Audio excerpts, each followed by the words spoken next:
Bonsoir. Hello, Exactly. Mian. We're so happy to have you on. How are you today? Happy Hello. Thanksgiving. Thank you so much. Thank you. Well, when we started to postpone the first meeting, but when we postponed, I didn't realize that the meeting was going to be on Thanksgiving because I was so busy and I didn't realize it. But yeah, happy Thanksgiving for us here. Oh, thank It's you good so to much be here for and you're really generous with your enjoy time. Thanksgiving. Thanks a lot. Oh, Yes, my I never pleasure. even realized either. I only realized today it's Thanksgiving. Thanks so much. You must be really busy. And I so appreciate having you on because you've been doing so much. So you run a festival in Hollywood, Florida Festival, which just was really successful online. You're also the director of a very important documentary I can't wait to watch, which is called The Casting Couch. We're going to come back on it in a minute. And also you are a director. You film multiple films, including one that was completed and is being very successfully distributed in America, like just before the first lockdown. And you've also started to save film a new project during the lockdown. So we're really excited to read all your tips and thanks so much for being here. Shall we start with the casting couch, really? Can you tell us why you made this film, why it's so important for you, and what do you think this film can achieve?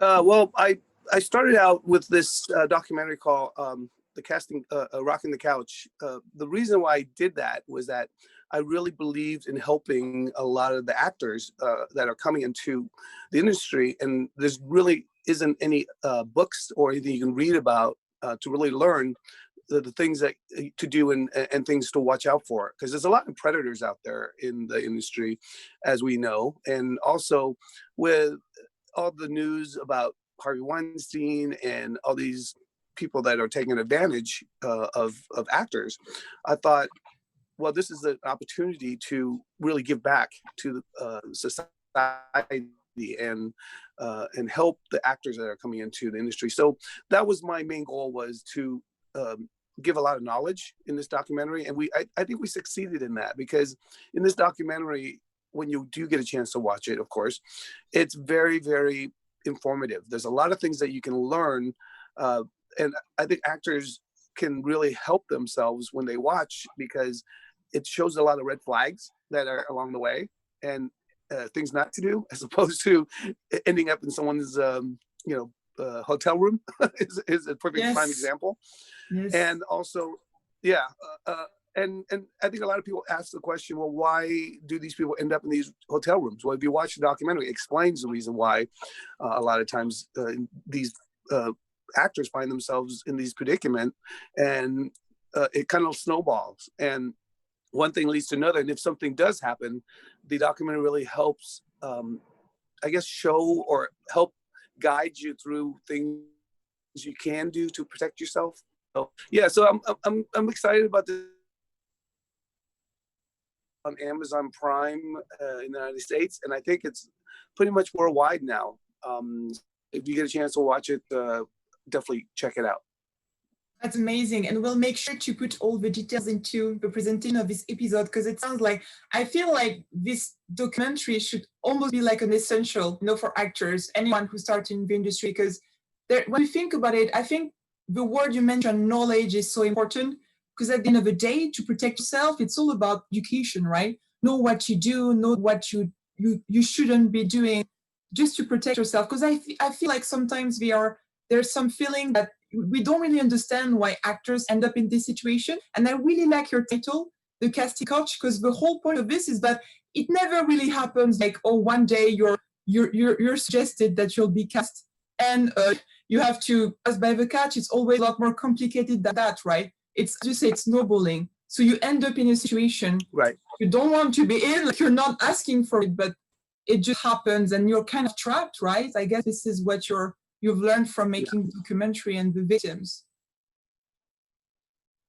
Exactly. You're absolutely right. You don't ever plan on being in these situations, but, and also I think the thing that it's very good to point out is that these people who have been doing this type of predatory work, they are very good at it, Yes. and so they know how to manipulate, and they know how to prey on people, and they pick on people that are new, that are just coming into the industry, that don't have a lot of knowledge. And so a lot of times with knowledge, really helps. So you're right. I mean, knowledge is key to everything. That's really, really good to know, because I guess, as you say, those predators, and we know now from Weinstein or over predators, really, they also know how to choose their victims, as you say. So if you kind of show the signs that you have this knowledge and you have this control on the situation, they may stop, or it may protect you, right? If you show some signs that you know what you're doing and you're educated, probably they'll feel like, okay, it will may prevent them Right. from attempting anything. And I so appreciate, I remember you've been interviewed twice, right, by Laura, and those interviews are brilliant, and you explain how on your own set, you're also being very, as a producer, as a director, just as a filmmaker responsible of your set, you also have you really build this trust atmosphere. So if anything happens on set, they can come and open up, right? That's something probably you also advise for team. Right. Yeah, absolutely. I think it's so important, especially everyone who work on a movie set. They're there just to work and be creative, and you want to be able to trust the people you work around. And there's got to be a channel if something does happen that they need to go to, and they understand that they can come to someone to help. And I think a lot of times that's very important, because if you don't have the channels to feel secure and be able to say, hey, this happened, then there's a big breakdown on your set, and people are going to be insecure, and they're not going to be able to be as creative as you like. So as a director, for me, I want to make sure that my crew and my cast are all well taken care of, because if they're taken care of, then you're going to have the best project. If people are unhappy and things are not working, then of course things are going to be very tough to be creative on a movie set, and making a movie is hard. It's, as we all know. So in order for us to really, yeah, it's hard enough. We don't need all these external problems along the way. So yeah. Yes, for sure. Yes. It's so challenging already, and also these problems are actually extremely serious, and they're terrible. And also I feel like what you do is really wonderful, because I feel sometimes, and it's true probably for a lot of issues that can arise, but really also, I said, I always try to tell everyone to not dig into secrets, because cinema is a very, very magical art form, and it's there's some magic in what we do. That's the power of what we do. And I think I always remind everyone it's really important, because sometimes people say, should I talk about it? Should I not talk about it? And I'm like, always talk about it. I think it's important. Right. There's no secret. Everything, obviously, sometimes I think also the crew, they don't want to feel like they're making a fuss, right? I'm sure this is what happens. They feel like they will be disregarded if they talk about an issue. But really, I think it's really important to just have this atmosphere where there's no secret. If something is not going right, probably you would advise that they really talk about it as soon as possible, because also the more you wait, the more it snowballs, right? And the problem can become really big. Right. Yeah. If you don't address it right away, of course, it can keep getting worse and worse. And then eventually it's going to be a lot bigger of a problem. So yeah, definitely. It's always good to be open, address the problem right away, and get it taken care of. Then that way you can move on and, do what you need to do on the set and be creative. Absolutely. Sure thing. And among those who you interviewed for the cast and couch, would you say, are they all female actors? Did you also interview some CEOs, some executives, some casting directors? How did that work? Yeah, the film is very unique, just because we really wanted to stay away from all the stuff that was on the news. So it's not really about Bill Cosby or Harvey Weinstein. It's not about any of that stuff, but it's more about the history of the casting couch. We're the only industry that has a term for sexual harassment. Of course, it's called the casting couch, where anytime you mention the casting couch, people know what that means. In other industry, even there's no such term as that. So in a sense, that's why I went back and looked at the history a little bit, and then also in my findings, it's very interesting, because there's a lot of correlation to what happened with a case back in 1992 with what happened now. Except now we were able to focus and put a spotlight on what happened now with the Me Too movement, and that really gave it more of a spotlight. Where back in 1992, Hollywood was very powerful. Hollywood was is still very powerful. Don't get me wrong. But Yes. now with Sure thing. yeah, but now with the a lot more social media, it's just a perfect storm, I think.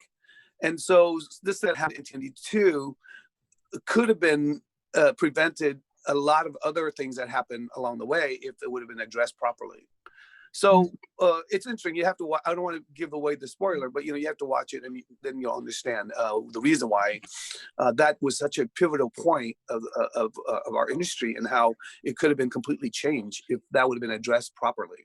Yeah. So it's it's something that I'm very proud of, and I think it's going to be. It's been out, and I've been getting a lot of really good feedback from people and a lot of people have really thanked me for doing it. So I'm very excited about that, and it's good. It's good to give back. That's the thing about me is I like that, to be able to, for my knowledge over the years, to be able to help someone. That's so meaningful. And yeah, I haven't watched the film yet, but I'm really excited. And I really thank you for doing that, because as I think you mentioned in Laura's interview, it's a difficult topic, right? And also a lot of filmmakers may not want to dig into it because, as you say, it's a very difficult topic. You may be blacklisted by some executive. I really love that you said, I don't care about being blacklisted because I'm an independent filmmaker. I mean, not blacklisted because you shouldn't be, like, really, it's a difficult topic, and it's not the type of topic you can just get away with lightly. Like, you really have to dig deep down to listen to everyone, to really explain something that's very delicate and also really, really serious, right? Right. Well, it's also, I believe that if you're doing something that is the right thing to do, then I think the truth will come out, and being blacklisted for doing something correct or right is not going to work, right? Because Exactly.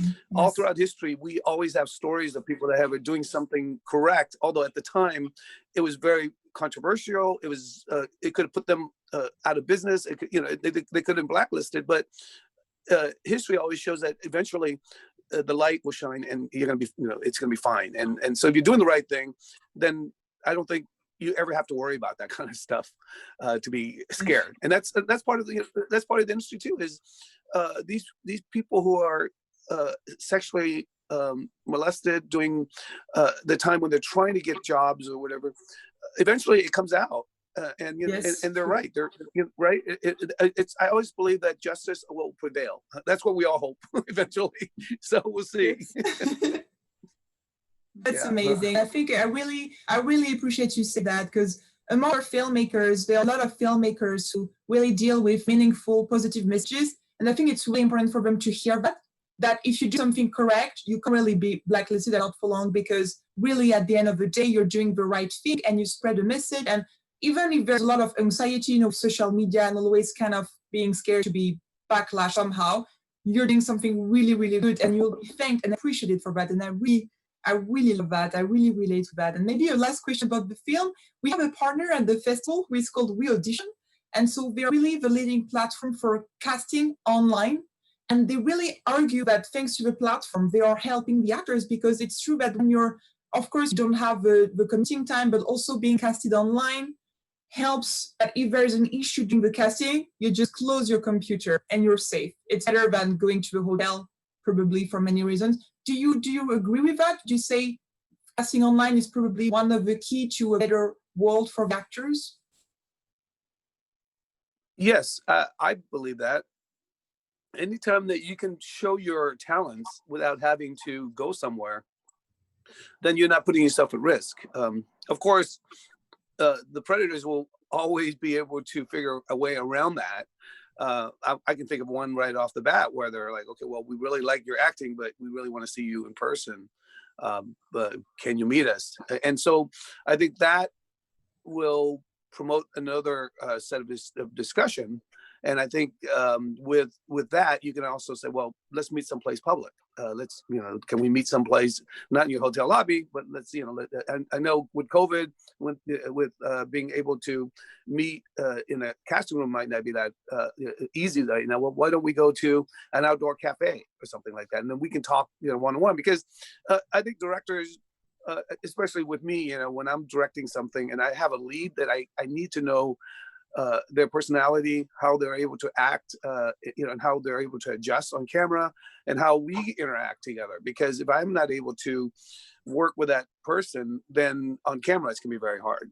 So I understand, there's a need to actually meet in person, and especially if you really like someone, you can go, hey, I want to meet and let's talk about the project and see and get their feelings. So yeah, I think, but definitely to start the whole process, I think that's the best way to go about doing it, is that to go ahead and do a lot of stuff online. And I really like the fact that a lot of actors now are doing a lot of self-tape, where they don't have to go into a casting room or studio, and I think that's amazing. Technology has come a long ways, and also we're able to use everything through iPhones and smartphones, and we can still do all that. Where in the past, actors didn't have access to that kind of stuff.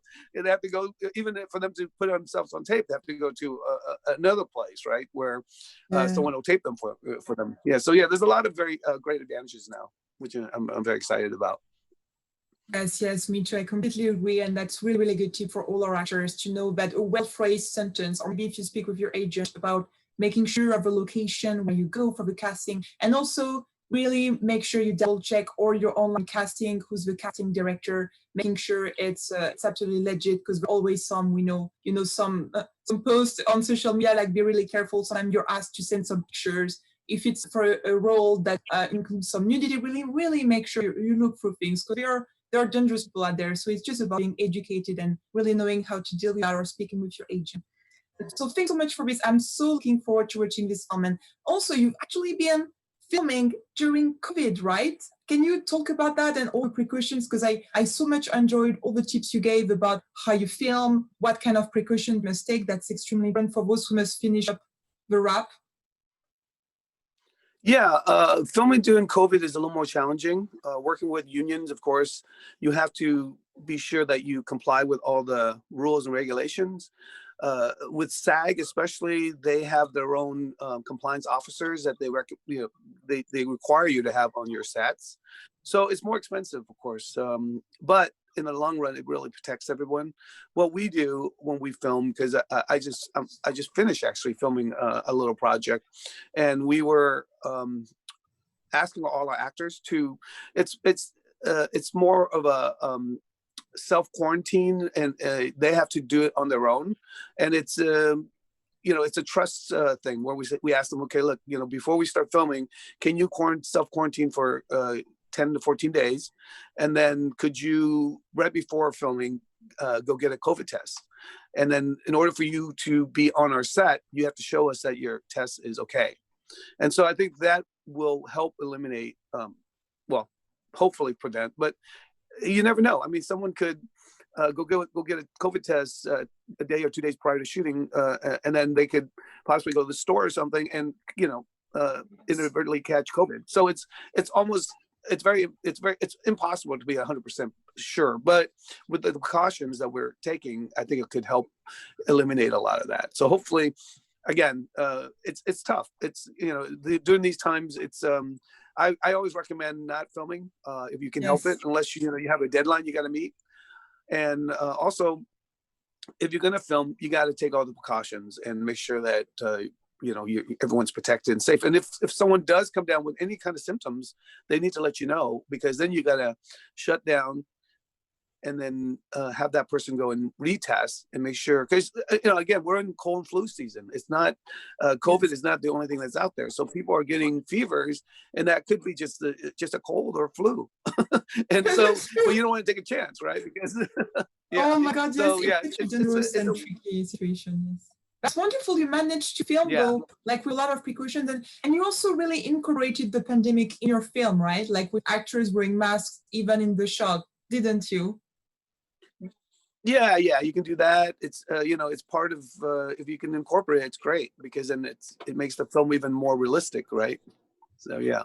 Yes, very but yeah, I mean, I think for me, it's very important to have the safety aspects of it. And we've had a lot of meetings too with different techniques and ways to help. Of course, having a lot of ways that people can wash their hands, hand sanitizers, things like that. Of course, it's very basic, but it's something that needs to be reiterated. And then there's an officer that walks around, and we call him the sanitation Nazi, because every time he walks around, he just kind of goes around and sprays your hands, make sure that everything is What a role! What a role! But it's important. It's really important. Safety is like, it must be a difficult role because you're basically in charge of everyone's health. And again, to our filmmakers, this is such a dangerous and contagious virus. So it's really become big. There's still a lot of cases, unfortunately. So we have to be really, really careful. Also, I don't know, how much we're going to talk about your festival, because your festival has been going so successful online. And we've noticed some filmmakers who have been so creative with filming distancing, like with Zoom or some kind of technique so that they can film in the distance. What do you think about this, and how you received some from your festival, or what's your thoughts about them? Yeah, we just finished our 5th year.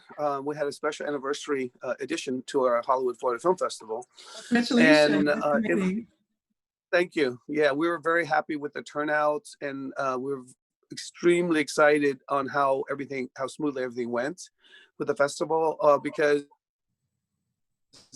originally our festival was for June of 2020, and with COVID hitting in February, March, we thought, okay, it's way too close for us to keep those dates. And we thought, well, should we cancel, or should we just go ahead and postpone it and then see how the conditions are? So we postponed it from June to November, thinking, okay, well, hopefully in November that we're gonna be okay. Well, unfortunately, it wasn't. It's worse. So it's really insightful of you. We decided, yeah, exactly. So we decided, okay, well, should we cancel, or can we do an online event? And for us, we really wanted to premiere and show a lot of the films that were in our festival, because the submissions were amazing this year for some reason. I think just because I think the quality was very, very, very good. And so we thought, okay, well, why don't we go ahead and try to host it online? And there's a lot of festivals that are doing that. So we went ahead and did it. And, the formula that we liked, that I think for next year, I think we want to also do both for next year. If once everything gets back to normal, the one thing that we thought that was really nice is that not only since it's online, usually when we have our screenings, a lot of local people come and we'll go to the screenings, and also a lot of filmmakers will come to our town and our city, and we'll have parties and things like that. It kind of limits the amount of people that can watch the films, though, because of course, when you have a screening, you have, let's say, a 300-seat theater, you're only showing your film to that amount of people, right? But when you put it online, well, like yourself can watch it in Paris, people in the UK can watch it. I mean, it's basically worldwide. It's almost like having a platform like Netflix or Amazon, but it's for your festival. So that was kind of unique for us. We thought, wow, this is something that we can actually maybe for next year incorporate a combination of the live, then still keep it on for people to watch it all over the world online. So that was kind of exciting, and also the way our platform works, because there's so many different platforms. But the platform for us was we would announce a time for the film to be live. And then what we wanted to do was have everybody that can watch it at that time when it comes live to watch. Let's say the film is for an hour and a half, 90 minutes. So we recommended everyone to come on. Let's say 7 p.m. is when it would come on. And then we recommend everyone to come on and watch it for an hour and a half. And then we would give like 10 to 15 minutes, and then we would have a Zoom session. And that would be the Q&A for the filmmakers and the cast and crew to be on, and they can talk about what they did in the film. And it's very nice when you have a film festival that people can talk to the filmmakers. That technique really worked really well for the first screening is always with the Q&A, with the Zoom Q&A, and we send out emails with links to the Q&A afterwards, and that worked out very well. And then also on top of that, we gave the film a 24-hour window online. So let's say if you watched the first hour and you went to the Q&A, or hour and a half and went to the Q&A, then you can go back and rewatch it after the Q&A. You can watch it anytime between that 24-hour time limit. And also people that didn't get a chance to watch it, they can still come on, let's say, because they're working or whatever, or they couldn't make the first screening. they can still watch it tomorrow or something like that. So it really gave it a lot of flexibility for people to watch movies. And also, I think that we kept the cost down, which is really nice, Yes. because the overhead is not as big. So people were able to, not pay a lot, of course, and still be able to watch great content. Yes. That was very exciting for us. Yeah, we were really excited about being able to do that. So yeah. Well, congratulations. That's fantastic. And I think you're absolutely right. There's so many perks to going online for a festival, because obviously it's not what we were used to. But as you say first, and I'm sure you agree, we're very much into diversity, inclusive, and being inclusive of everyone. And we've been running a feedback, like a survey, completely anonymous, and we've been amazed by all the filmmakers who actually were saying that they so appreciate that the festival can run online, because when it's running online, you don't have to pay for the taxi, you don't have to pay for the train, and like all these things cost a lot of money. Like I remember in the past when when I was starting, Yeah. I walked a lot in LA, like I would walk to the boat, paying for the taxi to attend a festival. And when I went, and I mean, it does cost a lot of money, and it's difficult. And I think they so appreciate just the opportunity to talk to filmmakers, or also some still feel some kind of imposter syndrome. And if they attend the festival, well, they actually feel too shy to go speak with the filmmakers.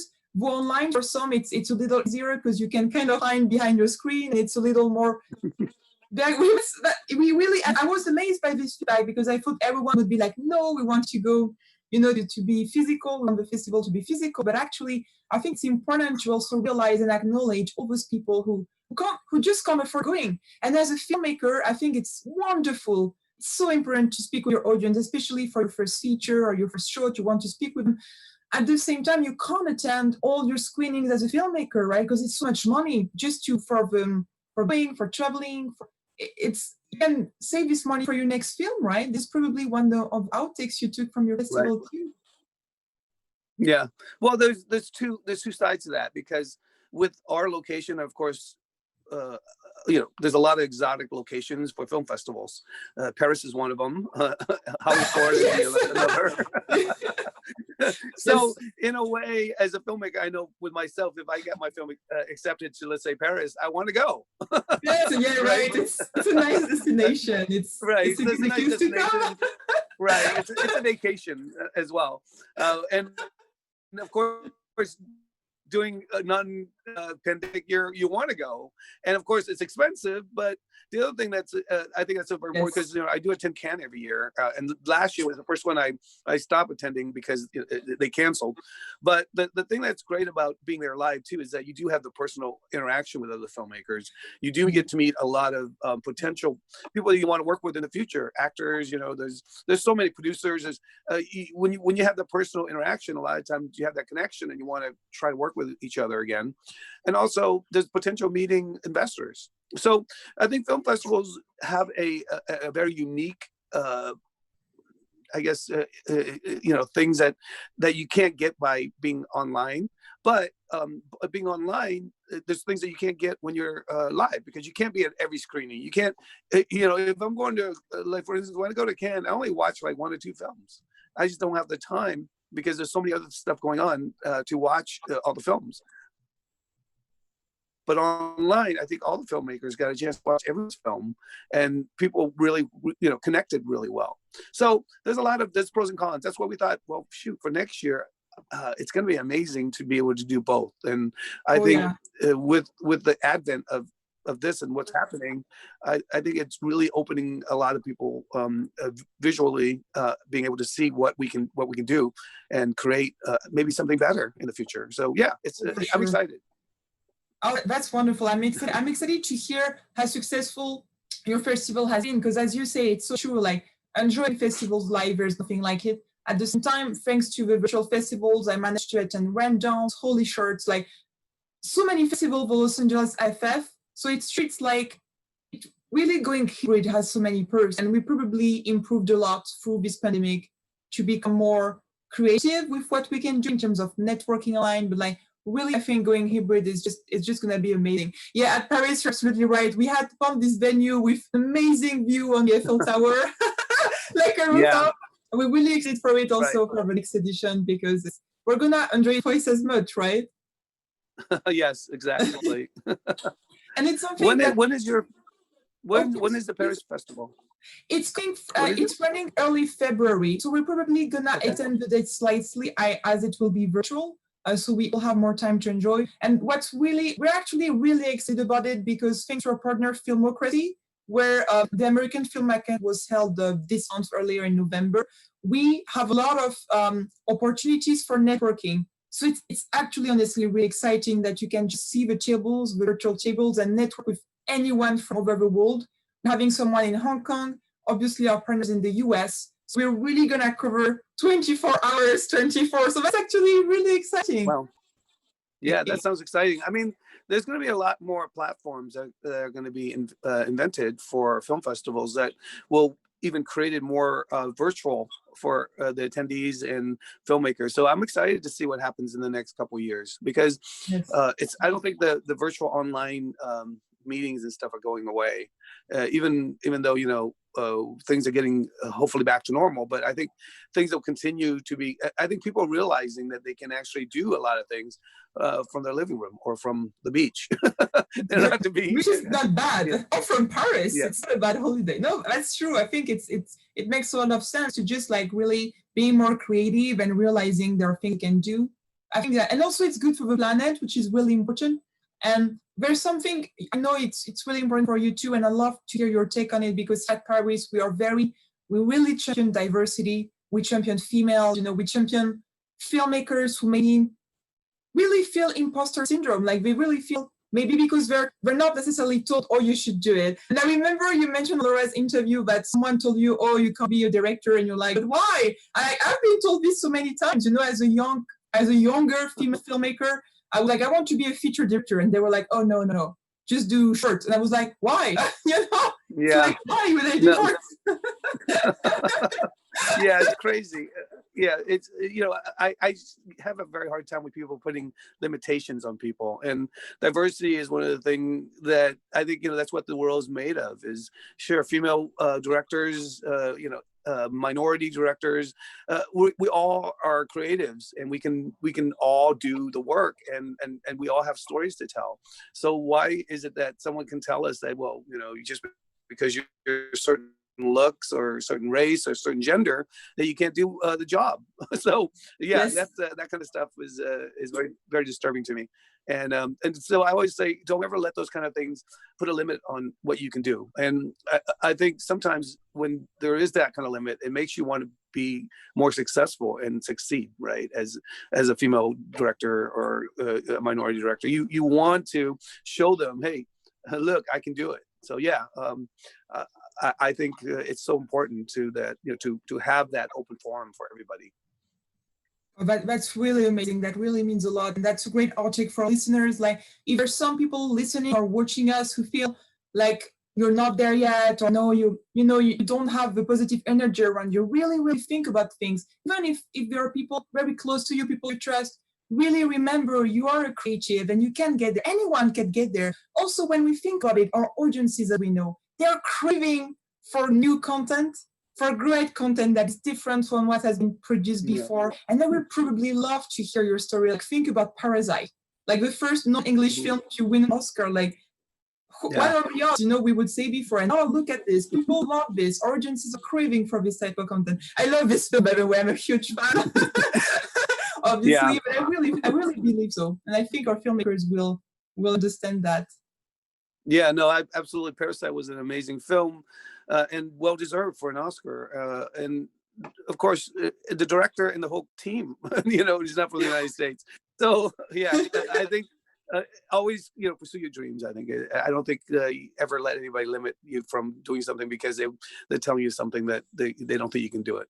Yeah, I truly believe in it. And yeah, as any young filmmakers out there that are trying to make it in industry, my only thing is, like, don't give up. It's always something that you can do to move forward and constantly strive for your goals, because you're the only person that can stop yourself, and everyone else around you, they can try, but you're the only one that can stop yourself. So yeah, absolutely. Very true. Very true. Anyone can try, but you're the only person who can really educate yourself and know that even during the pandemic, there's still so much you can do You can still attend virtual festivals like yours, Min, like Paris. You can educate yourself. There are so many generous filmmakers like you, Min, like other filmmakers who share their knowledge right now. So really take advantage of it, and really you have time also to reflect. And if this is important for you, you should let no one stop you. It's really, really important. So Min, you've been so generous of your time on Thanksgiving. I have a last question for you. We love asking our guests is in terms of Paris, have you ever been to Paris, and is this city inspiring for you? Oh yeah. Wow, that's a good question. I love that. Paris We want to know. I love Paris. Yeah, I've been to Paris probably, I'm trying to think, maybe 4 or 5 times. Wow. And I love Paris. Yeah, I'm sitting in the cafes and having my croissants in the morning, and my cappuccino. Yes, cafe. It's fun. I love it. And that's it's very, yeah. And I love going to Cannes, because Cannes is an extension of Paris, of course. But I mean, they're so different. One's the beach, Cannes has the film festival that the world's biggest. And but I mean, I love going to France.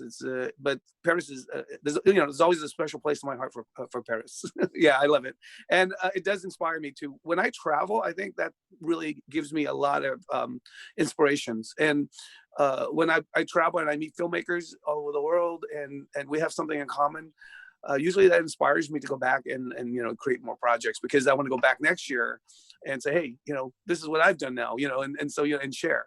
So yeah, it's very definitely very inspirational to travel to different countries, and Paris is like one of my all-time favorites. Thank you. I couldn't agree more. I agree. Traveling is really inspiring, and Paris is certainly really inspiring too. Well, America also inspires me. So I think you're right. I think it's great just to meet different people who have different opinions, and you become more creative and more rich. I love that. So how can our listeners get in touch with you on social media, maybe? Okay, I'm on Instagram under Minh Collins, MINHCOLLINS. So it's just Minh Collins on Instagram. I'm also on Facebook under Minh Collins. I'm very easy to find. Pretty much type in my name and it pretty much comes up. Hollywood Florida Film Festival is on Film Freeway. Definitely come and check us out. If you want to see our website, it's FloridaHollywoodFilmFestival.com. So FloridaHollywoodFilmFestival.com. Easy to find, and shoot me a line. I'd love to connect, and I'm always pretty good at responding, unless I'm in production, of course. Then it might take me a little time, but yeah, I like to connect with people and respond, and hopefully help. And check out my film, Rockin' the Couch is the one, and then I finished a horror film called Clown Fear. And that is all, I guess, distributed by Lionsgate in the United States, and it's going worldwide once the pandemic is over. So yeah, but thank you, Jenna, for having me on your show. It's been a lot of fun chatting. Oh, you're more than welcome, and we have a lot of horror fans in our audience, so I'm sure they will love checking out. We'll make sure to include all this link in the description of this episode. So, merci, thank you so much, Min. It was so insightful, and we loved having a chat. It was great chatting with you. Take care. Take care.